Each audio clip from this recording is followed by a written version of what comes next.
Sounds so technical. There's so much to it. Yeah, it's taken a long time to get used to, but now that it's in a rhythm, it seems to be going pretty smooth. But yeah, welcome everyone back to an episode of Topshelfers podcast. I'm your host, as usual, Wes, and with me we have professional photographer. You work at Slug Magazine. You work at Life Touch, barber, and a mother, all balancing during COVID. Yes. And I'm very interested in all of those because, I mean, COVID has thrown a wrench into everything. And I imagine being a photographer, it's kind of tough to get work right now. Oh, yeah, absolutely. I mean, I'm keeping by doing some family stuff, family shoots and baby stuff, but not much is going on right now, unfortunately. Yeah, I noticed that it was weird because right when COVID started hitting, right, and everyone was like scared to go outside, everything on social media started like blowing up. Yeah. Everyone was sitting at home. But now we're almost entering a point where people are so burnt out on social media that they're afraid, or I don't want to say afraid, but they're not looking for new content. Because I've seen a dip in all my stuff. Yeah, absolutely. Like, I remember getting on, like, when it first started and being so freaked out because that's all you would see on Facebook. And, like, the horror stories, and you're like, oh, my gosh, like, we're seriously going to die from this. And then it just kind of disappears. Everyone's just, like, used to it by now. Yeah. It's been half a year almost, you know? It's like, it's not going away anytime soon. I don't know if you feel this as well, but this year has gone by way faster than anything I could ever think of. I don't know if it's, like, all this sitting around or if it's just crazy how there's so much going on at once, you know? It's just flies by. I think it's definitely a combination of both because, like, I mean, we had that earthquake, right? Oh, yeah, earthquake, too. That was, like, 5 months ago, and it still feels like that was just yesterday? Yeah. Just like, oh, it just happened, right? So I want to know about, what got you into photography originally? Originally? Yeah. So in high school, I took, like, classes and stuff, but it wasn't really anything I wanted to do at first. And then I started I went to Warped Tour in, like, 2015 and 16, and I'd just see people in front of the barricade, and I hated being in the crowd. Like, it's hot, I want to be up there so close to the band, and I was like, that's something I could probably pick up, and so I just looked into, like, how to do it, and I was like, photography, I could do that, and so I ended up just buying a camera, and I taught myself, and... Oh, no shit. Yeah, I just watched lots of YouTube and practiced. I'd start with, like, family and friends, just, like, your basic portraits and stuff, and that's how I got into it, at least, is just wanting to be in front of that barricade at Warped Tour.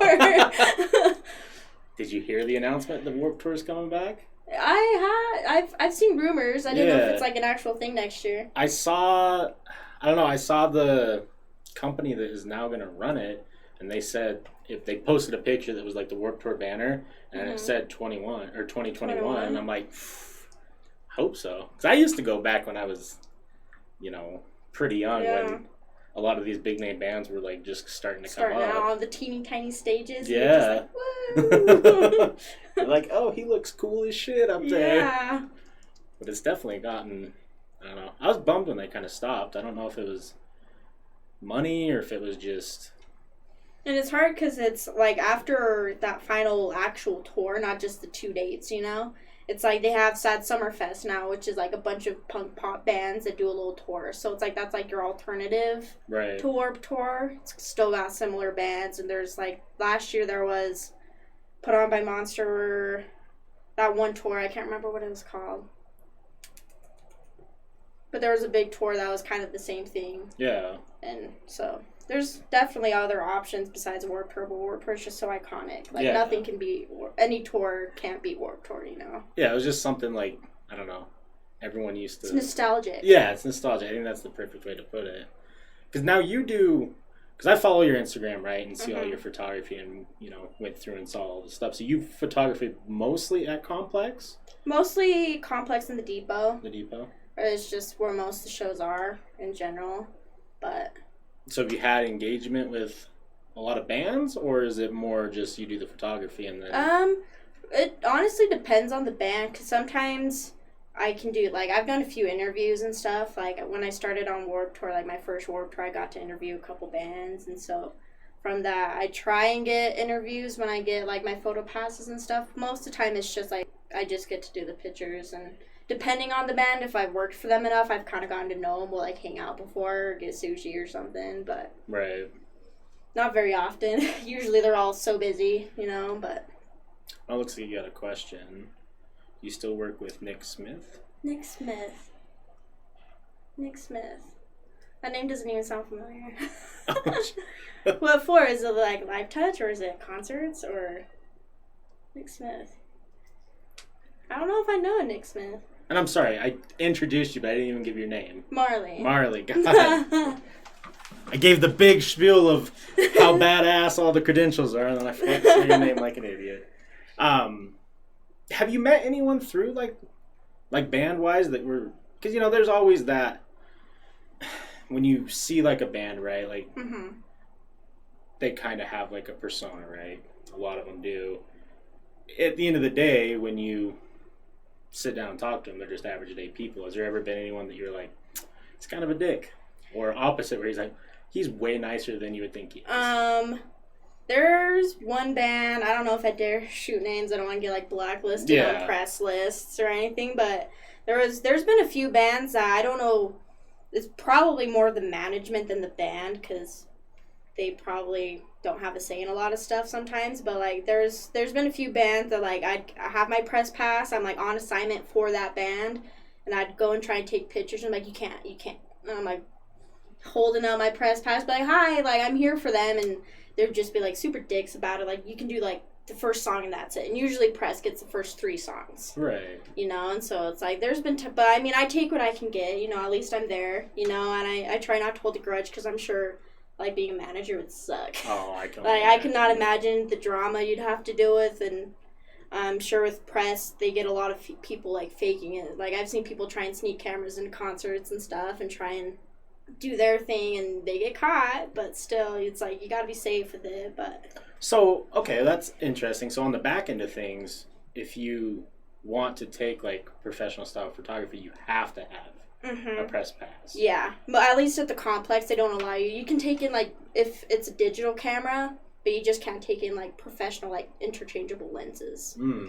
So like you could take a point and shoot. Right. Some people can know how to use those really good. Yeah. You know, good for you. But is that similar to like, okay, well, what if I wanted to like take my phone out? Phone, you can do phone and stuff. Yeah, but it's just like some people. Like I have a friend that he does it, but he gets away with it, and that's okay. But he snuck his big camera into Warped Tour Vegas in 2018. We were in Vegas for Warped Tour, and I don't know how he got in the crowd with the camera, but he did. They didn't even, like, security didn't take it or none, and so I was like, wow, they really give no fucks here. It was cool. I was like, good for you. Like, go take photos. Like, he couldn't get in the pit, obviously, but he still had, like, that nice camera with a nice zoom lens. I'm like, good for you. Is it just so that they don't make money off of, like... I think so. And I think it's just because I don't know if the band, it's like the first 3 songs is because, I've heard it's because they get all sweaty and gross and they don't like pictures after that, but it's also because they have their, Slug magazine. I do work for Slug, but I don't do much with them, so I don't think I know Nick Smith. I've only been with them since like only a year, so I haven't done much with Slug. But my bad. Sorry. You might know me, but anyways, what were you saying? Well, I just think it's...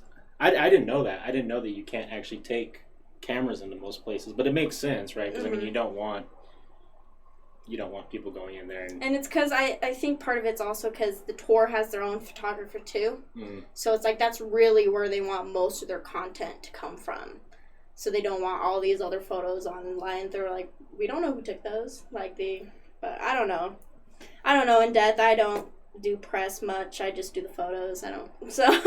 Well, press kind of seems like a pretty aggressive position you have to be in, right? Because how many people are in there trying to get interviews, and then how many people are trying to, meet and climb ladders and different things like that? Because I've seen that in all sorts of different fields now. Music definitely is, on like the performance side of things, it's definitely kind of gross as far as how people will try and climb their way into better situations. Yeah.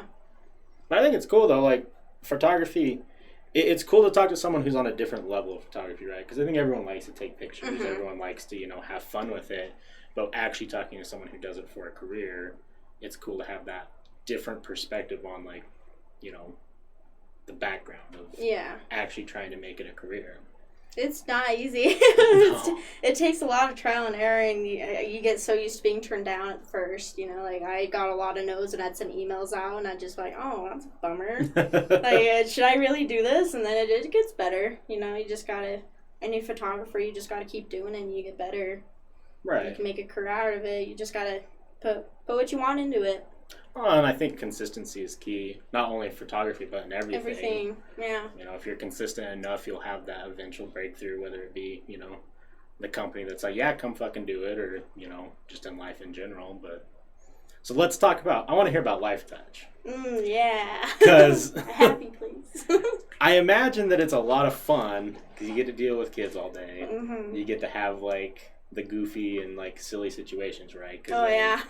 Do you have any that, like, stand out in your mind where it's just so silly? I have one I love to talk about. So I get sent to a lot of schools. So, like, aside from photography, where I'm going back to school in the fall to get, like, a behavior certification for autism. Oh, awesome. And so they send me to a lot of schools, like special education schools, because I really like to interact with them, and I can get good smiles out of them. And there was one, I just laugh every time I think about it. She was sitting on my little bucket, and I was getting ready to take her picture, and her teacher was behind me fake sneezing, like, achoo! And the girl in front of me actually sneezed and almost fell off, but, like, just this big old thing of spit and snot just flew out onto, like, my mat and everything. And it was so hard not to just start laughing and be like, oh my gosh, what just happened? But that's, like, the funniest thing that's ever happened, because it was just so, like, you just actually sneezed, and that was really, really gross. Like, but... Yeah, it was funny. It's cool that you bring up that you're doing that. So I didn't mention, but this is chat, right? Okay, so yeah. Anyone who can. The first comment's Bieber. That's actually my girlfriend, and she has. Gorgeous. Just saying. She actually has a son that is on that autism spectrum on a different thing. So it's cool to meet someone who's going and doing that type of work, and it's. Much respect. Thank you. It's cool. And it's maybe we'll have to try and get you to come do some pictures, because it's, It's never easy. It's never easy. It's never easy with any kid. Yeah. You always get them on their good days or their bad days. So are you the one who goes, like, when they do, like, their photo days, mm-hmm. and you go through and you just do every single kid? Yeah, I'll do, like, 300 to 400 a day. Oof.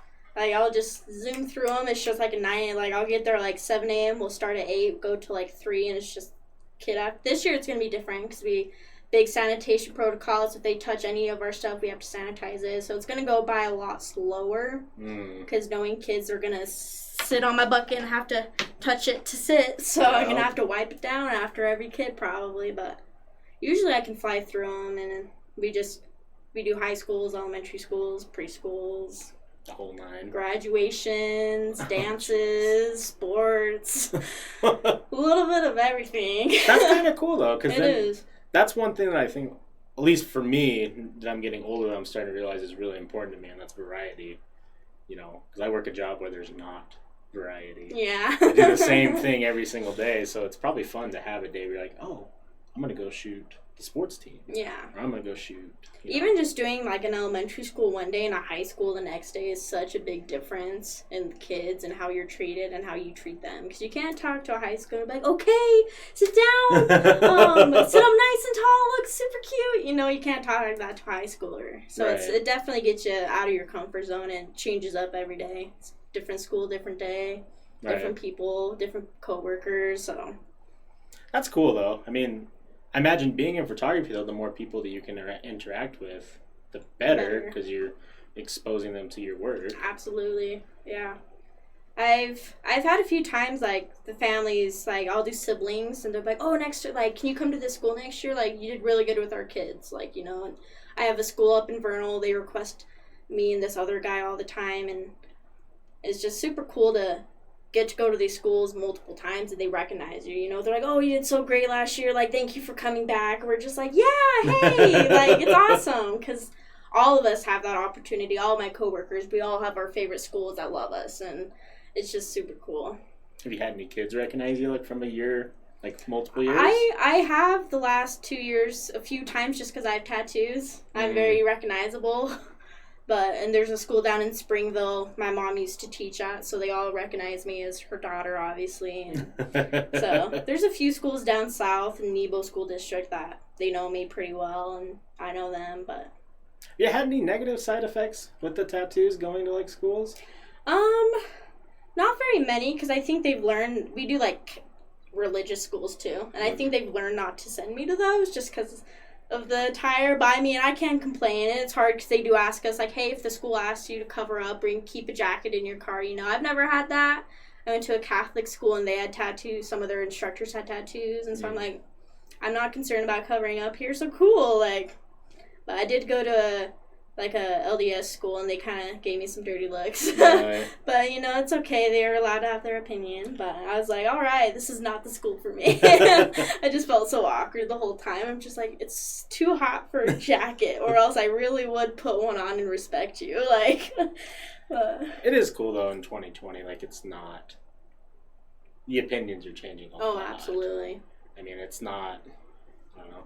Everyone gets to be who they want to be now instead of having to follow the mold. Yep. And Utah, I like to talk about Utah, right? Because, I mean, did you grow up here? Mm-hmm. I mean, it's vastly different than a lot of other places, right? Yeah. We grow up in an LDS-heavy community, and, whether you're involved in it or not, like, everyone has their own opinions. But yeah. I definitely think Utah, especially Salt Lake City, is getting a lot more progressive mindset. It's very diverse now. It's awesome. I remember 15 years ago, you go downtown, it's like, your typical, there's an Olive Garden, there's a Old Navy, like, Barnes & Noble. Yeah, Barnes & Noble. And now you go down there, and there's actually some cool-ass shit going on. Yeah. Which is cool. I mean, I'm glad. I used to be kind of, I don't know, say I was embarrassed living in Utah, but I wasn't excited to tell people. No, I'm the same way. I used to be like that. And I'm like, no, I live in Utah. I love it. Yeah. It's gorgeous. Yeah. It's pretty rad now. I mean, there's always some shit going on, especially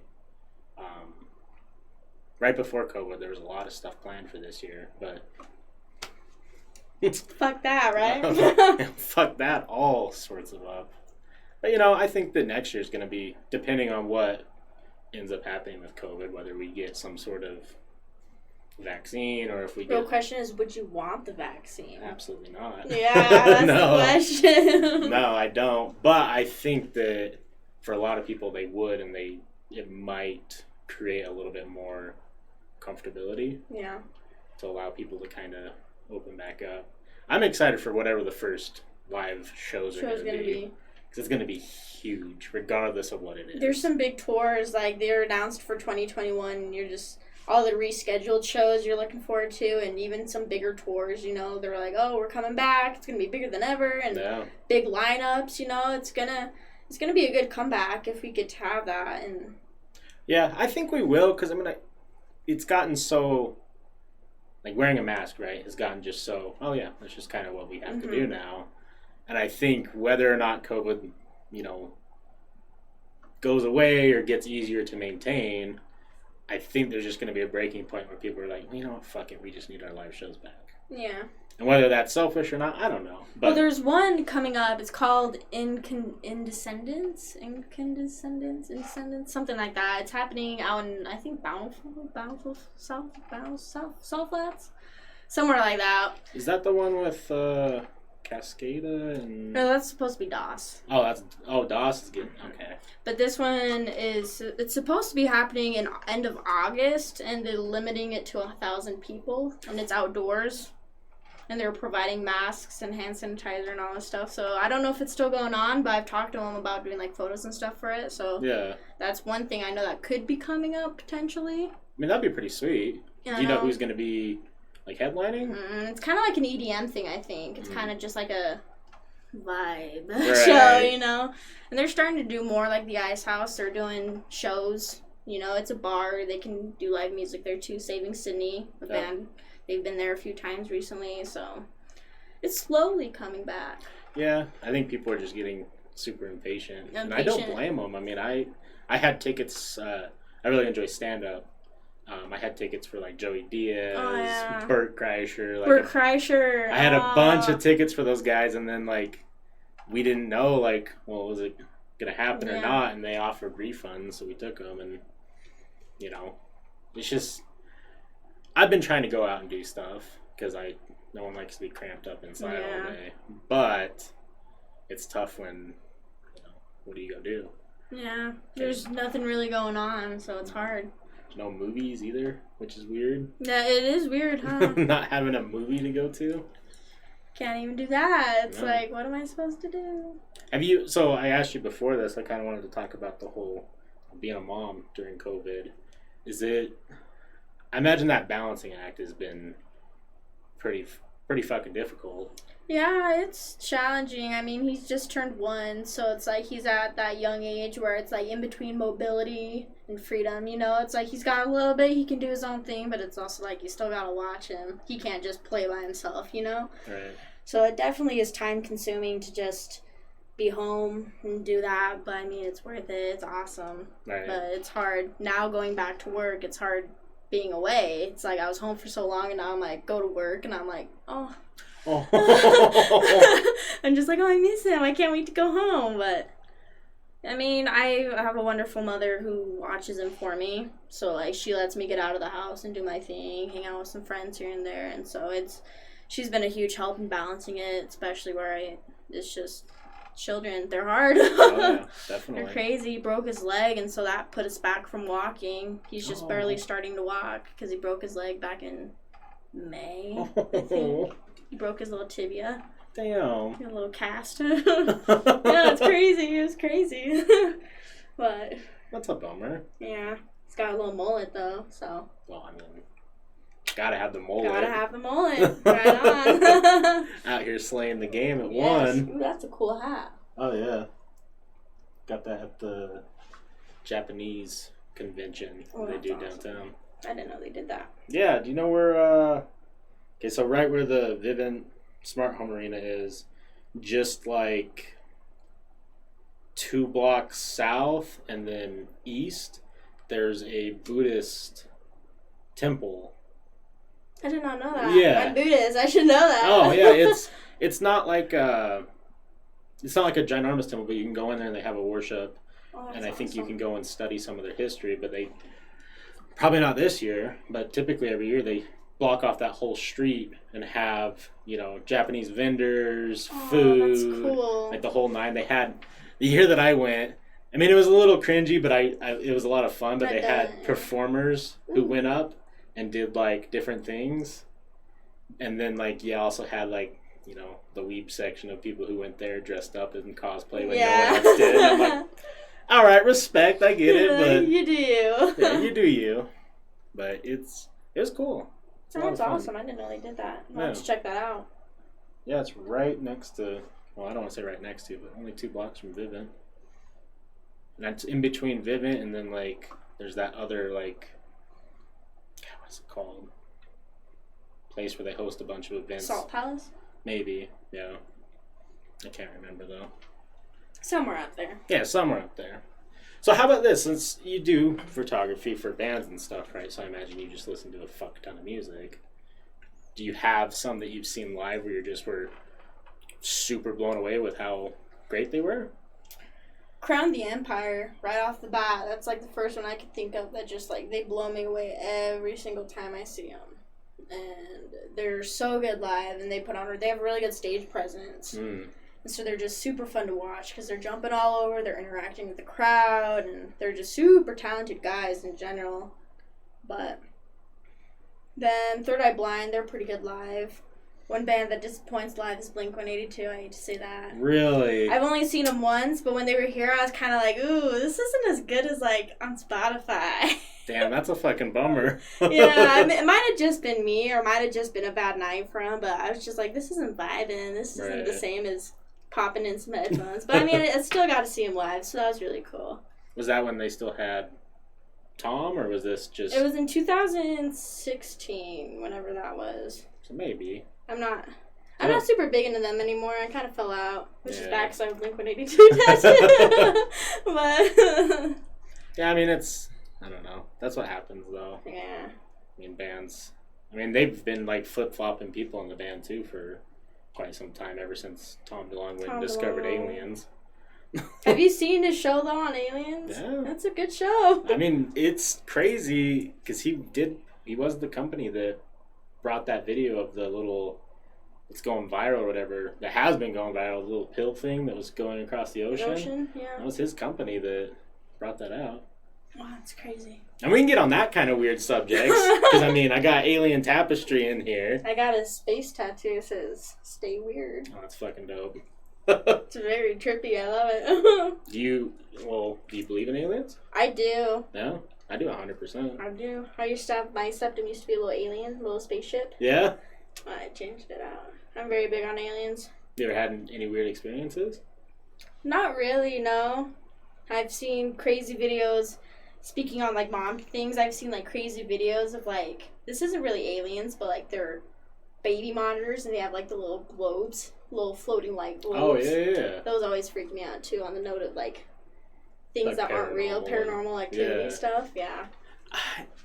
That's always been the weird thing, right? Especially with kids, because kids always seem to do things that are a little different. Yeah. Like, especially when they get to that, like, 5 or 6 age and they start having imaginary friends. You're like, "Oh, Mom, I saw this. He was in my room." And you're like, "What?" What the fuck?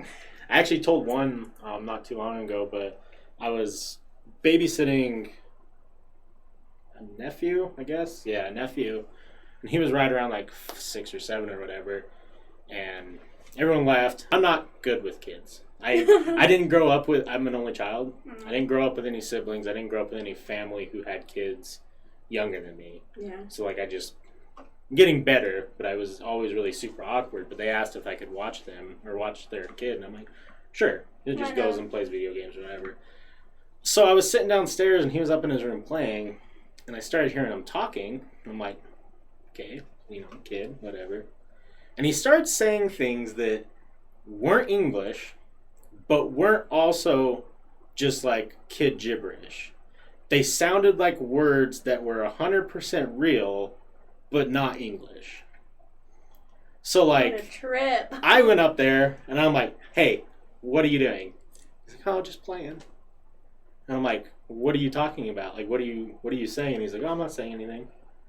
Yeah. I'm like, "No, I heard you saying words. You. Like, don't fucking play games with me right now. What did you say?" And he's like, "No, I didn't say anything." I'm like, man. So I went back downstairs and nothing else happened. And I asked his parents when they got home, like, "Hey, did he, like, make up his own language, or does he, like, do some weird shit?" And they're like, "No, why?" And I'm like, "You gotta watch him.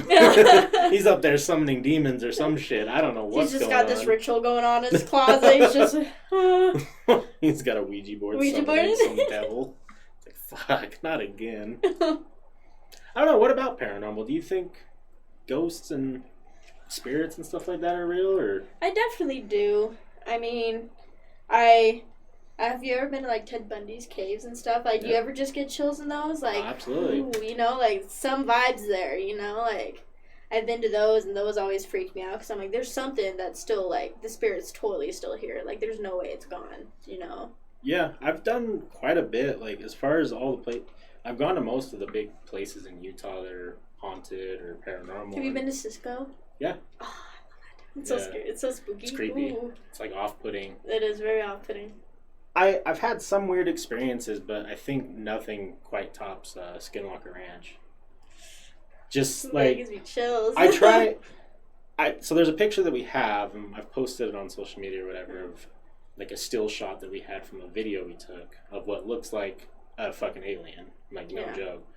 But I always tell people, because have you ever met someone who says they can feel energy and, like, I can't feel it that much. But when I went to Skinwalker Ranch, it felt different. And I always tell people it felt like there was, like, a kid standing on my shoulders and, like, pushing my head. The whole time I was there. And I don't know what that is. I don't know if that's just, like, I'm getting hyped because I'm going somewhere anxiety, spooky, or if it's actually some sort of weird-ass energy going on out there. You never know. I watch a lot of Ghost Adventures, so it's always like I love watching that show and being like, ooh, someone's down there. Zach Bagans is the man. Yes. Did you see his whole dieback thing with Post Malone? I didn't. So he owns, down in Vegas, he owns like a paranormal place where there's a bunch of like haunted like things. I don't know. Kind of remind me of that Conjuring movie. Have you ever seen that one? Mm-hmm. Where they had that room full of like haunted items. That's what he has, but he had a dieback box, which is supposedly. Didn't you guys do one of those? Yeah, we did one of those. Where apparently it's like either someone cursed the box or put someone's spirit in the box or different things like that. And he has one out there that is like the first ever one. The history behind it's wild. Like it's like a curio cabinet, and it had passed to like hundreds of different people because every time someone bought it, they just said it just diseased their house. Oh, wow. And I guess Post Malone went in there and touched it, and Zach Bagans was like, "Why the fuck would you touch that? Like it says don't touch it." And then like people who are on Reddit, right? Because Reddit's a bunch of savages. Yeah. They had like started pinpointing the downfall of like all these crazy things that happened to Post Malone after he touched it. Like he almost died in a plane wreck. He moved out of a house, but the house got like armed robbery like a week after he moved. Like a whole bunch of these things. All these events. Yeah. Oh. And like it's because he touched the fucking haunted box. And I'm like, who knows? Maybe.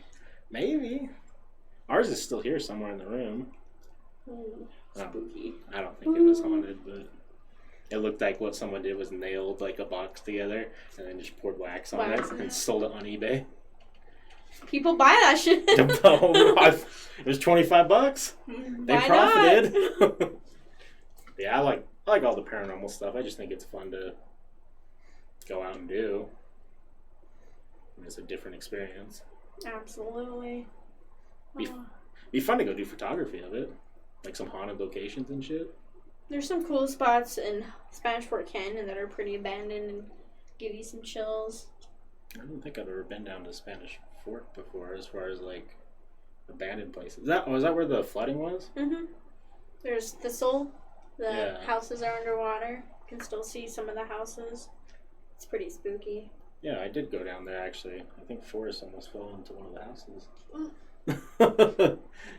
We went out there at like midnight, right? And we were just like, oh shit. We were filming and being dumb or whatever, and he's like, hey, I'm gonna go get on that house. And it was like all the way up to the roof. And his ass just hops out there and starts walking on it. And he almost slipped in. But as you do. You slip in, you get out, right? And just hope you don't catch anything. Ugh, right. That'd be gross. Beaver fever. Did you know beaver fever is actually Giardia? That's the fancy name's Giardia. Have you ever heard of that? I haven't. Have you ever heard of the beaver fever? No. It's when you drink like contaminated water and you get like super sick, but you don't die. Oh, just like vomit sick or? I don't know. I've never had it, but. Oh, is that like the fever dream shit where like you get like super like. Psychoactive effects from drinking contaminated water? Yeah, I think so. I'm pretty sure. I have heard of that. I heard it's not fun. I bet. Ooh. The psychoactive stuff is a little iffy. Did you eat too much algae today? You're sitting in your room and you're like, I see aliens. You're like, whoa. So I want to know, like, do you have, when you do photography, right? Like, I imagine you could take a fuck ton of pictures. I do. You know, especially like, what would you say on your averages if you go do a shoot for like a band? How many pictures will you take in that like 3 song? I crank up my shutter speed so I can just click it and it goes like, so I can get like them jumping or them moving. Right. And so with that, it takes like 30, like couple pictures a second. So within like 3 songs, I can get like a couple thousand photos. Oh wow. And then I go through them and I usually limit them down to like 30. And then I go through them all and edit them. But taught myself how to edit too. It's something I did. I don't really do much editing on my photos besides like some color stuff. But right. Well, I think sometimes at least, because I like to follow a lot of nature photography. Mm-hmm. It's just nature's beautiful, right? It is. I kind of don't enjoy as much the photographers who put heavy editing into it. Yeah. I just want to see what it looks like just right now. Yeah. But there's a place for it. I mean, there's some photographers who can edit some of those pictures to look absolutely amazing. beautiful. Yeah. Do you have like one picture that you've ever taken where you're just like, this is the I do. Crown Royal? It's one of Crown the Empire. Oh, is it really? Uh-huh. Yeah, it's one of, he's jumping on stage holding his mic and he's just jumping straight up. And I have him jumping and then it has like 2 smoke cannons coming up right behind him. And it's just, oh. It's just, I like went through and I was going through all those photos for Crown the Empire last time they were here. And I was just like, oh my gosh, these are so good. But I don't do that too often. Like, I look at my work and I'm like, yeah, it's pretty good. But I'm never like, oh my gosh, this is like quality shit. But that's cool though that you have the one. Yeah. The one that you just like. I love it. It's my pride and joy. I'm like, yeah, I'd post that like 1,000 times on my Instagram if I could. You know, just do it every single day. Hi, I love this photo. Day 2. Hey, I still love this photo. Day 100. Hey guys, guess what? They're sick of me tagging them in it. You click on Crown the Empire on Instagram. They're tagged photos, and it's just all mine. I'm just like, hey, notice me. Notice me. Have you got to talk to them before? Yeah, a few times. Mostly just after their show. Yeah. When they're like cleaning up and shit. I've gotten to hang out a little bit. One of the last time they were here. No. 2 years ago in 2018, I was out there for a few days. I went to Salt Lake, then I went to Denver. No, it was Vegas, Salt Lake, and Denver with them. So I just drove myself, and they hooked me up on photo passes for those 3 days, and it was cool. Oh, that's dope. You know, chill dudes. But one of them got the Rona. Damn. I remember back in like April, he was like, yeah, guys, I got the Rona. And it was right as they finished their tour, and I'm like, oh, damn. That's lucky. Yeah, I'm like, you're lucky. It's right after tour that you got it. That Rona would have been a bummer. Have you had anyone, well, I guess you said that you're... Yeah, my sister's husband. Yeah. My aunt had it too. Your aunt had it? They said she didn't have it, but she was pretty sure she had it. Like, she was sick for like a month or 2. Like, so sick.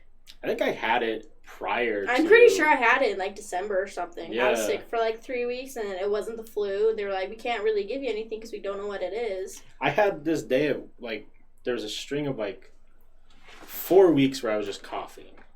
Not like hacking up a lung, but I was just like... just like tickling your throat. Yeah. But I remember I went into work one day, like I woke up and I just felt like garbage. I'm like, great. But I went into work anyways.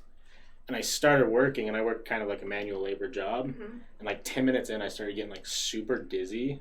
And like I was like, oh my God, what is this? You're like, I'm gonna pass out? And I went and I had to sit down like in a chair for like 3.5 hours. Oh. The whole time I was just spinning.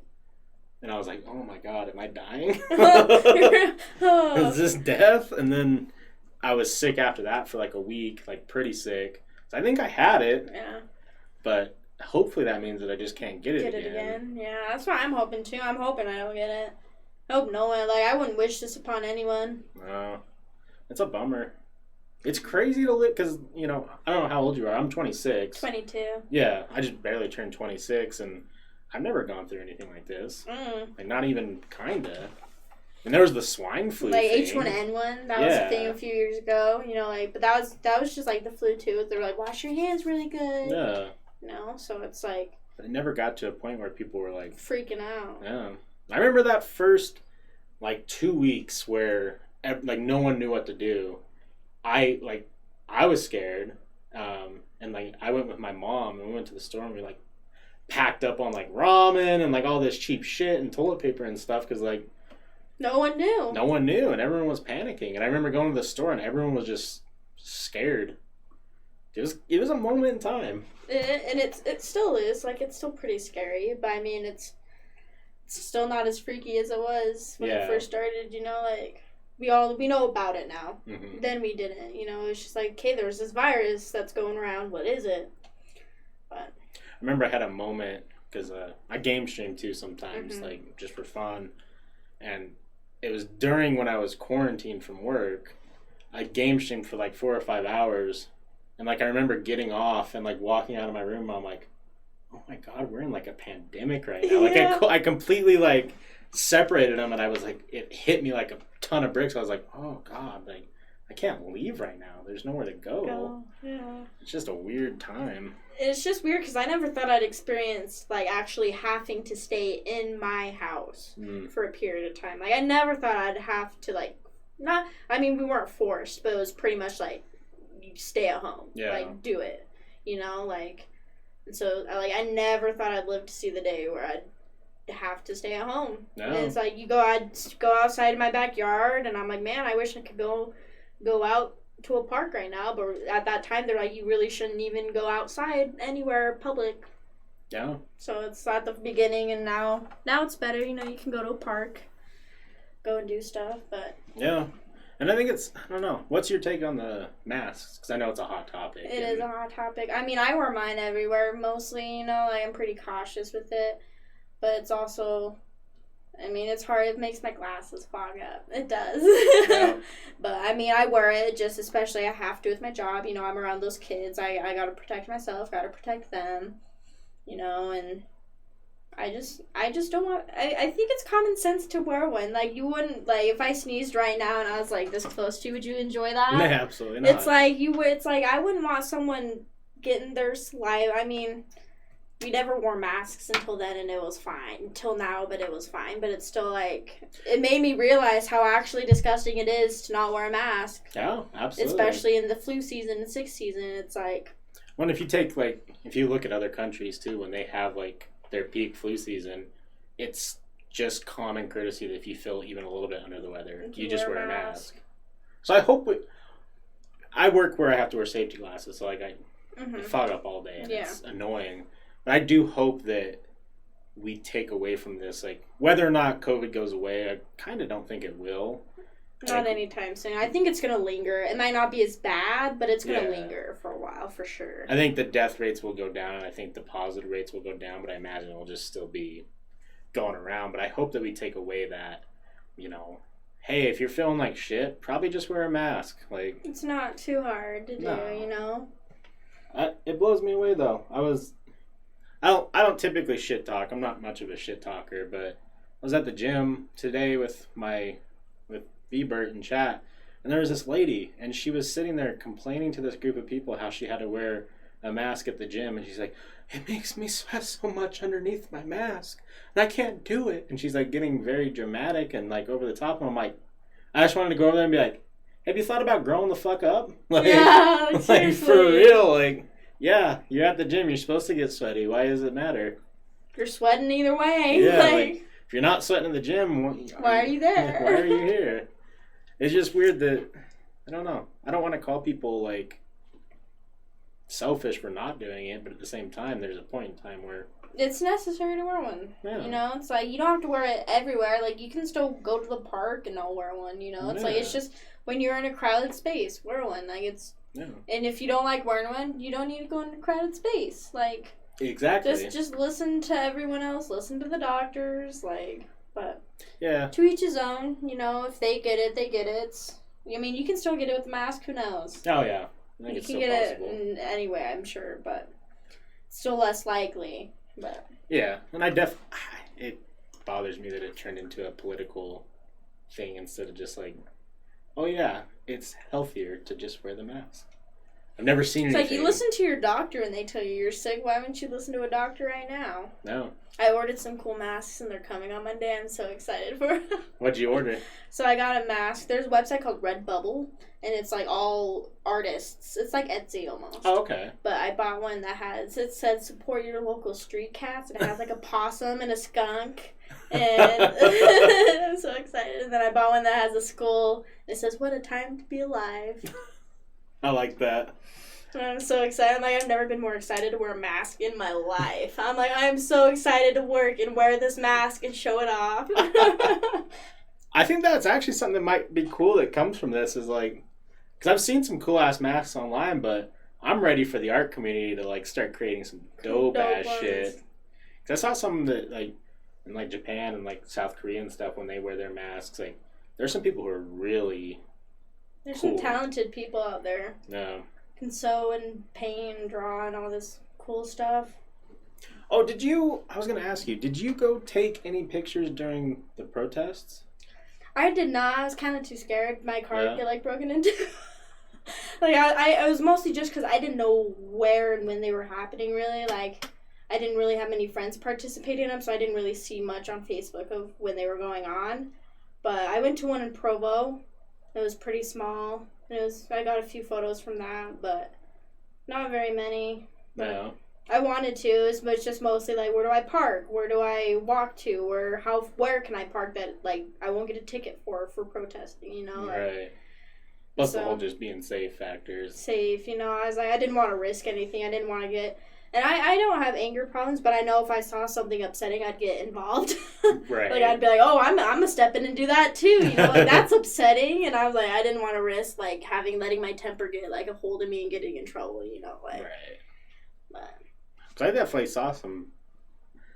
It's weird to think, like, obviously with COVID, like, 2020 will always be in history books. Oh, now. Absolutely. And then with all the protests, I saw some pictures that have been floating around from, like, local Utah ones. I'm like, that's probably going to be in, like, a history book. Textbook, in like 20 years. That's kind of a cool concept. There's some really talented people out there I know that have been getting. Joe Oliver, I don't know if you know who he is. Yeah, I've heard the name. He's been out there taking photos at all these protests, and he's just absolutely incredible. And there's some talented people out there. Like, I'm not very good with, like, stuff that's not concerts and portraits. Like, I'm not used to that, you know, so I don't get as good as content as some other people can. So it's a good time for people to shine, you know, like, get out there and take their photos and put some history on earth, you know. Honestly. I mean, that's what photography is. It's at its core. Just capturing that moment in history and, like, you know, making it live forever. Absolutely.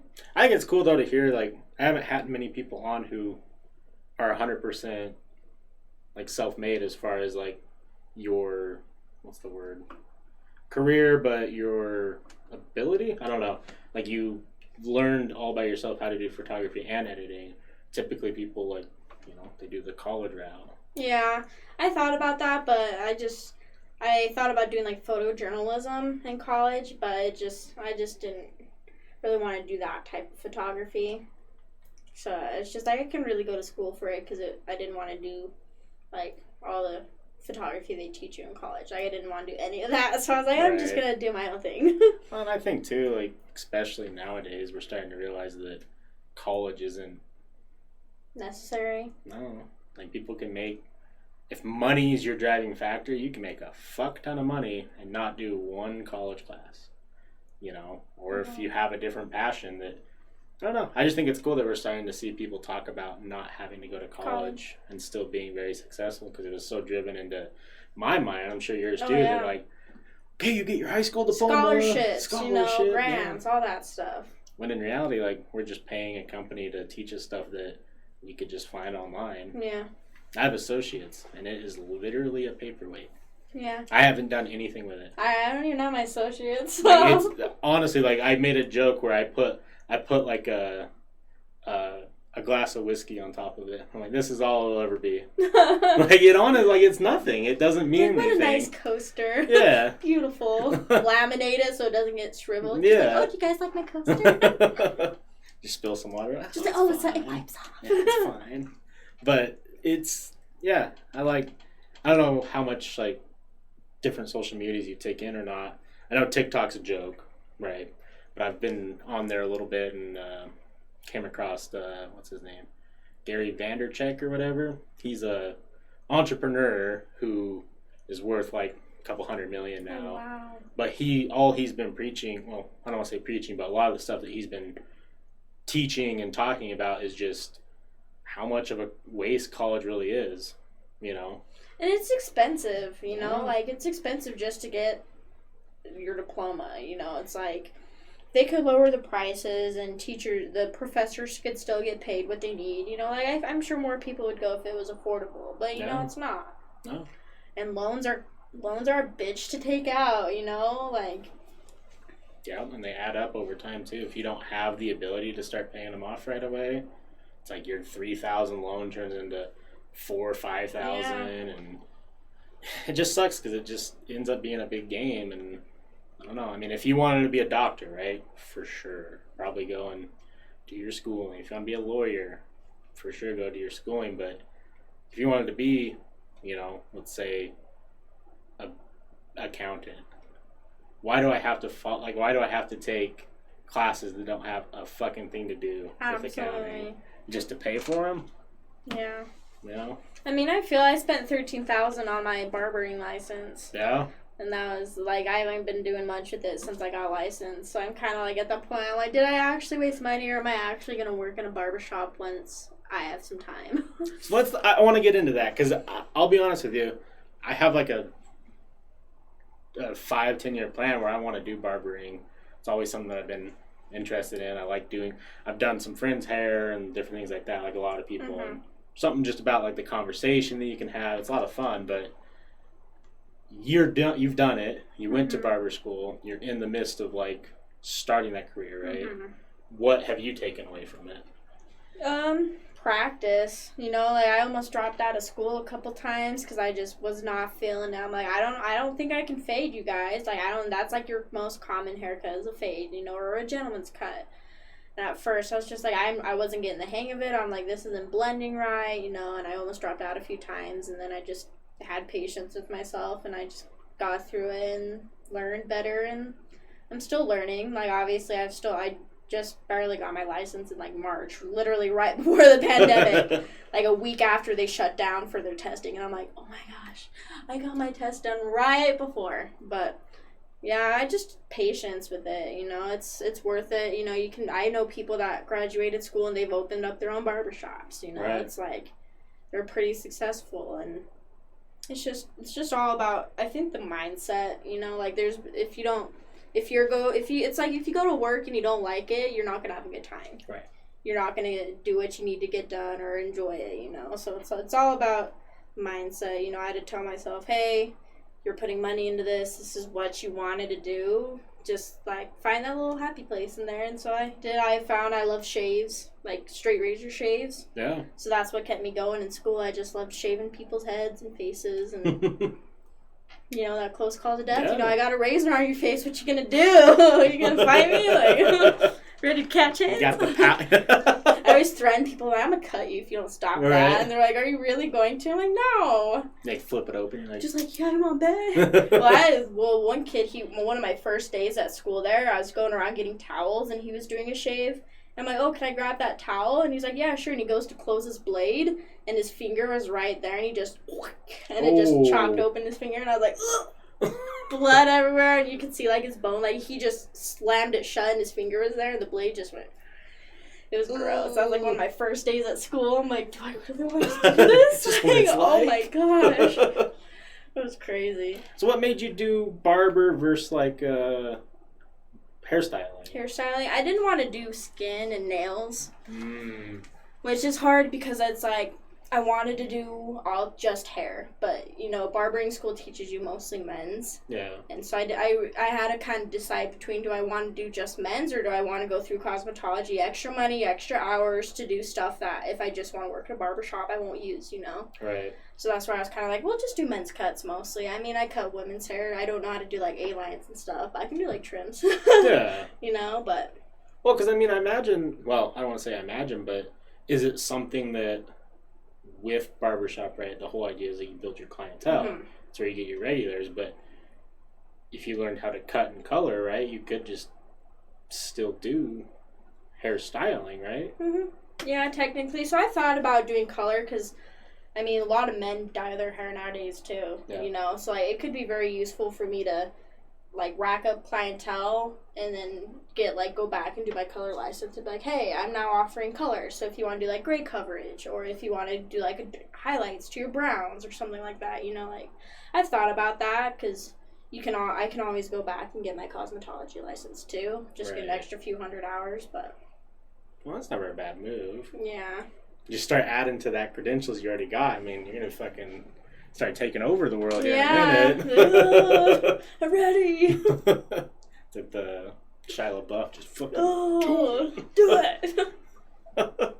Now, I always, because I grew up, like, going to barbershops, like the old school ones with, like, my grandpa and shit, and it was just always been something that I wanted to do, and I don't know, it seems like a good job. It's worth it. Like, you can make money, like I said. It's like, it's just all about how you do it. If you don't put yourself out there, you're not going to have clients. You're going to be sitting in an empty chair all day waiting for walk-ins, which you're not going to make money because most barbershops are commissions, you know, like, they work off tips. So it's like, if you don't have clients, you're just wasting your time. So It's like, what's the point of it if you're not gonna get people to come in? You say it was $13,000 for the whole.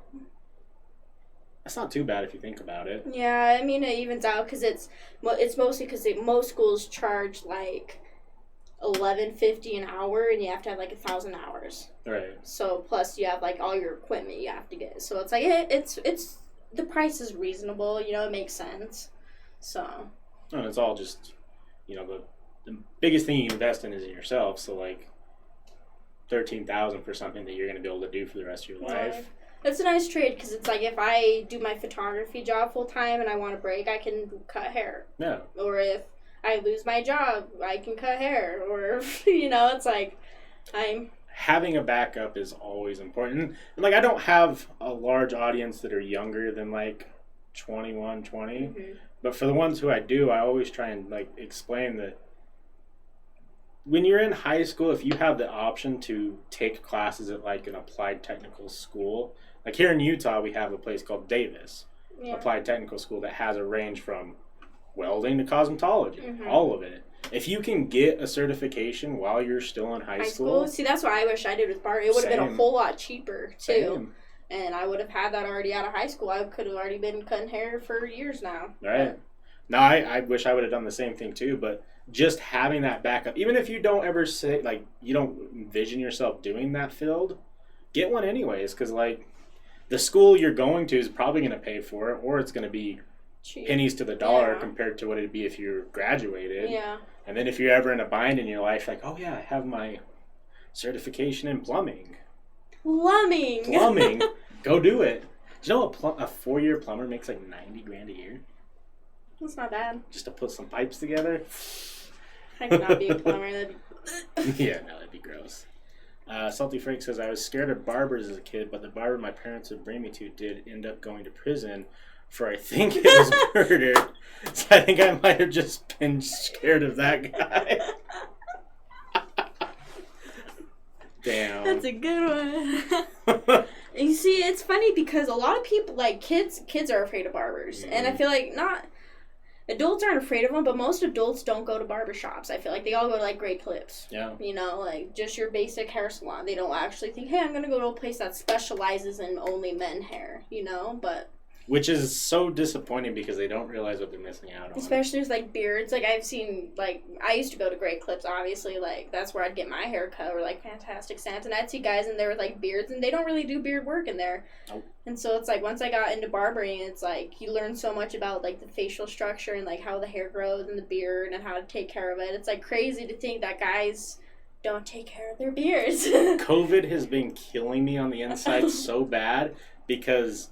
So I went to one barber because I needed to get trimmed up. Mm-hmm. Like, this is, like, the peak of, like, I don't want any more. I hate when the sides get too shaggy and it's not pointed like I... And they couldn't do it because you have to wear a mask. That's a bummer. Yeah. So See, that's what's hard because I don't even really know the laws on that because I know at this one place in Midvale that I've been... like talking to and stuff, they've been doing like face shaves and stuff. Oh, really? So it's like, how are you doing a face shave with this? Like, that's kind of scary. You're real close to their face doing a face shave. Yeah. Like, maybe it's shop to shop, but where I go, they weren't doing it for the time. But I'm also trying to do something weird with my hair, so we'll see. I'm trying to do I don't know what the cut's called, but I want to get to a point where it's like the long Viking top. With the shaved sides. But it's in that stage of fucking annoying because it's long on the top, but it's not long enough that it stays back.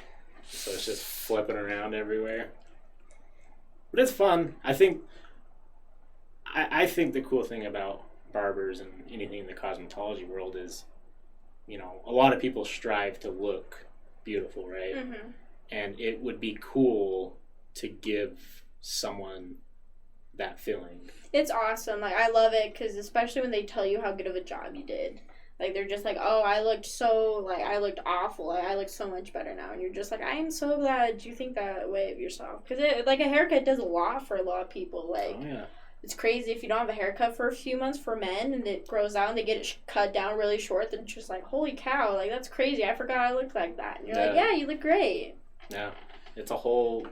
I don't know. I've always wanted to... Because I've always had this weird thing of, like, I love making people laugh. Because, like, one good joke or one good, like, compliment to someone or whatever it might be can really dictate someone's day, which could dictate someone's week and month or whatever. And I always think that, like, ever since I was younger, I would go to the barber shop and get, like, a nice clean fade and, like, you know, when I started getting facial hair, get it, like, cleaned up and stuff. And I'd look at myself and be like, oh, okay.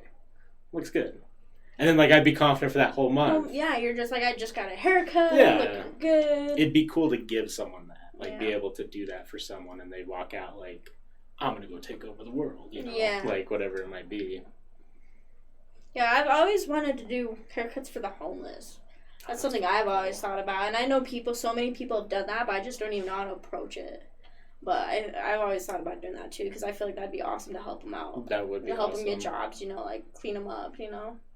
If you can figure it out, if you could figure something out, I'll sponsor you to do it. Oh, that'd be sick. No. I don't know what we'd have to do to make that happen. But right now, obviously, that'd be hard to do. But eventually, once things tide over, it's something I've always thought of. Because I'm one work... Jesus, I just had a blunder. I've been trying to work on an event that I want to host.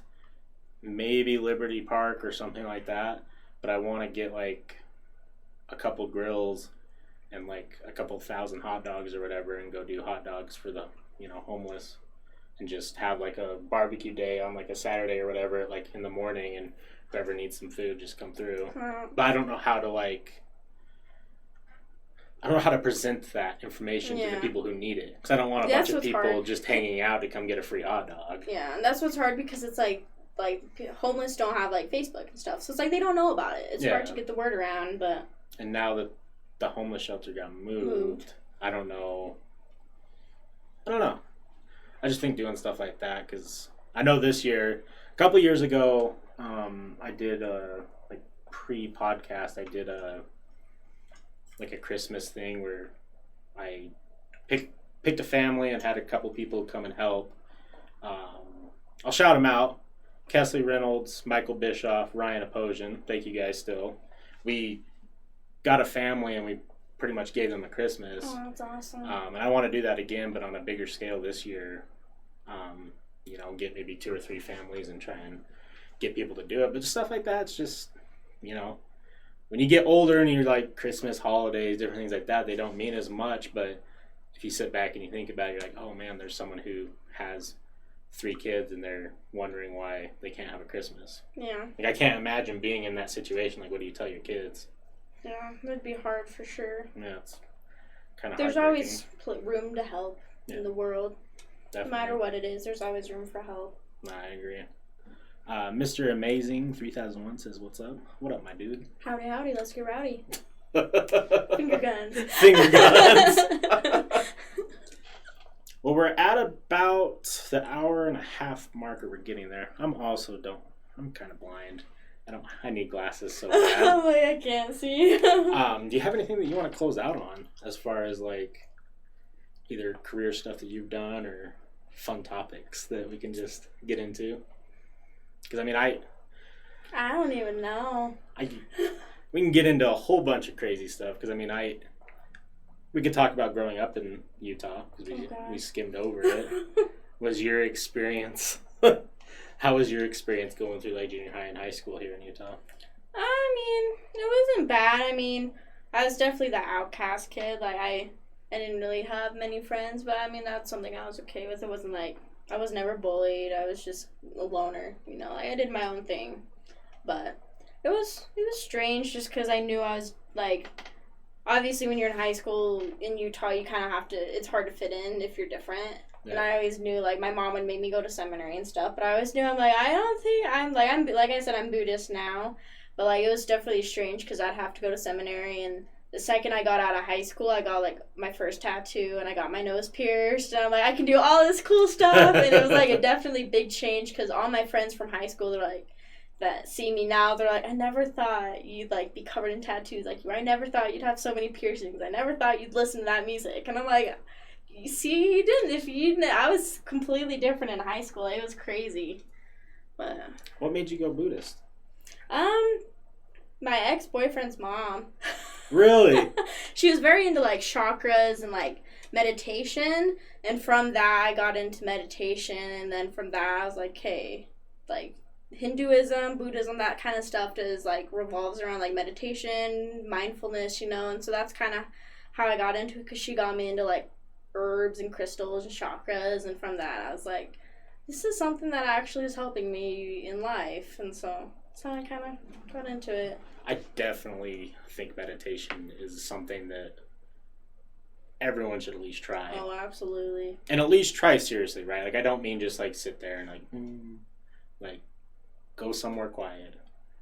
Don't have any distractions. Just mellow out. Get comfortable and just get in your brain.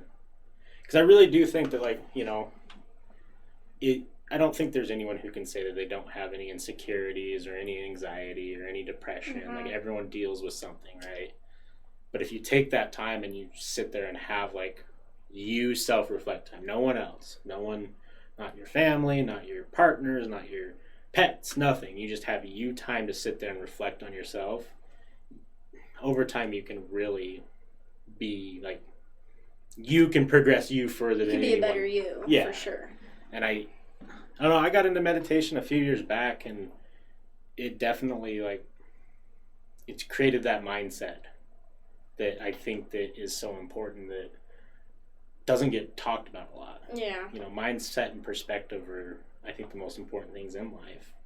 If you don't have a healthy mindset and you're so riddled with whatever it might be, and you're unwilling to take the time to reflect on it, like, you're not going to get over it. Yeah, it's like it's a good chance to like solve your problems, I feel like, because it's like you get that chance to open your eyes and be like, hey, what's really going on right now? What am I really feeling? Am I really feeling this way?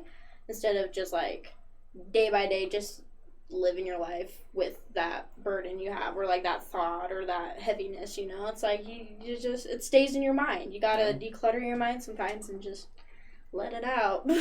Well, it's super easy to get caught. I don't want to say caught, but it's super easy to fall in routine. It's super easy to fall into like one-way thinking. Mm-hmm.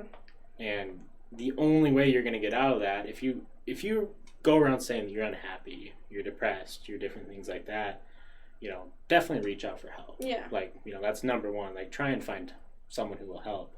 But at the same time, make sure that you're self-reflecting, because maybe that thing that's burdening you so much, you might be able to work out on your own. Yeah. It's not easy. Oh, absolutely not. It takes some strength, but I mean, everyone's deep down inside, I'm sure everyone's got it. It just takes a little bit to get that strength out sometimes, to focus on yourself. I don't think many people focus on themselves these days, and they really should. Self-help. Yeah, self-help's important. I think too, with like social media, it's taken away from that, because we could both log on to Instagram right now and look up whoever the top person is, and we could be like, fuck, I don't have a Lamborghini and a Bugatti and a $20 million mansion and all these different things, but what are we seeing? Right? Yeah, we're seeing a picture of just that snapshot. Like, that person's also going through their own stuff, and I think that's something that as society we're starting to talk about, that everyone struggles, and maybe social media isn't the best thing for going on if you're not in a good mindset. Because it can be scary sometimes getting on social media when you're not in a good mindset. Yeah. I think it can dig you down in a deeper hole, and whether it be self-doubt, or if you're not happy with like your body, or you're not happy with like finances or anything like that, and then all you're doing is on social media looking at people who you might think are in a better spot, like, just digs that hole deeper and deeper. Yeah, absolutely. Do you study Buddhism then, like on a... Not regularly, no. I don't. I just stick to there's a I think it's pronounced Singa, but there's a place in Provo called Awakening Valley, and they do like on Sundays, they do them online now, but they do like these morning meetings in the not mornings, they're in the afternoons, they're like 1. Same thing, it's my morning, but I participate in those, and they just do some like readings and teachings on like Thich Nhat Hanh, and he's like a religious leader for the Buddhists, and it's just a nice little thing I try and take in every other Sunday, or just kind of when I need it. It's like it's not something I do every Sunday because it's pretty repetitive. They just do different teachings. It's like a routine, just like normal church. Yeah. But it's something I do like when I feel like I need more guidance in life. I'll be like, hey, we're gonna do a thing on YouTube, do my own thing, or we're just gonna do my own meditation or read. I have a few books on Buddhism. I'll read a few chapters on that, on like the Noble Truths or anything like that. But, right. I think that's awesome because I don't know. I've talked a lot about modern religion as far as like the big ones that everyone is familiar with, and I really think that as we progress with knowledge and technology and different things like that, I think that we're going to see a lot less of those big ones and starting to see a lot more people realizing that these older Asian religions really really focused on mindset and self-help, when in reality the more concurrent popular religions, it can be argued what they're looking at. But I've done enough negative talking about religion that I don't want to keep bashing on people, because I'm a firm believer is whatever makes someone happy and makes their life feel like fulfilled, I think they should do. Yeah. As long as it's not hurting or dismantling someone else's life, I say, why not go for it? Absolutely. Because I don't think a world of religious people is necessarily a bad thing. No. But we'll see. We'll see where it goes. Yeah. If you want, we can call it. I know it's kind of a short one. I don't really care. I do live like an hour away though. Oh, you do? Yeah, I live in Payson. Oh, no shit. Yeah, so it's like a little over an hour. You were up in Layton today? Yeah. Oh, God. It was on my way back, thankfully. Oh, God, I didn't know you lived all the way out there. Yeah. Shit, that's a long drive. It's not, it's a while. Do you work a lot out here? Mm-hmm. I work in our studio's in Sandy. In Sandy? But they try and put me in schools down south, but like next week I'm up in Riverton and stuff, so they send me a ways away, send me to Vernal sometimes, 3 hours away, but it is, I love it. Yeah, so I live out there. Well then, yeah, I guess before it gets dark we can close it out and you can start heading on that long drive. But I want you to shout out your socials, anywhere people can hire you for work, anything that someone who loves listening to this podcast can find you and follow you. My Instagram is manmedia. It's I think it's m.a.n_media. Okay. I just transitioned from Maralee photography to Man Media. I like it. I'm super excited. My friend's designing my logo. It's gonna be a cool dude with a beard or something, like a little camera in the beard. It's gonna be awesome. Hell yeah. Twitter is just Maralee Ann. I don't use Twitter that much. Facebook, Maralee Ann Photography. Give me a follow, some. But you can find me really anywhere. My name's pretty easy to find because it's unique. There's not very many Maralees spelled this way, so no. It's pretty easy to find me anywhere. Well, yeah, and anyone listening, if you're on YouTube, Spotify, iTunes, whatever it is, iHeartRadio, thanks again for finally picking up the podcast. Oh, that's awesome. Shout outs to you guys. All of her links will be in the descriptions below or the comment sections or wherever you're taking in the podcast, her links will be there. So if you want to just, instead of searching them, you can click them. A little bit easier for you. And if you liked the conversation, let me know, and we can try and work something to get her back on. But yay! Thank you again, everyone, for listening. Thank you. And thank you for coming. Yeah, I appreciate thank you for having me. This has been fun. Yeah. And everyone watching currently live here on Twitch, you're pretty cool. Take care. Yeah.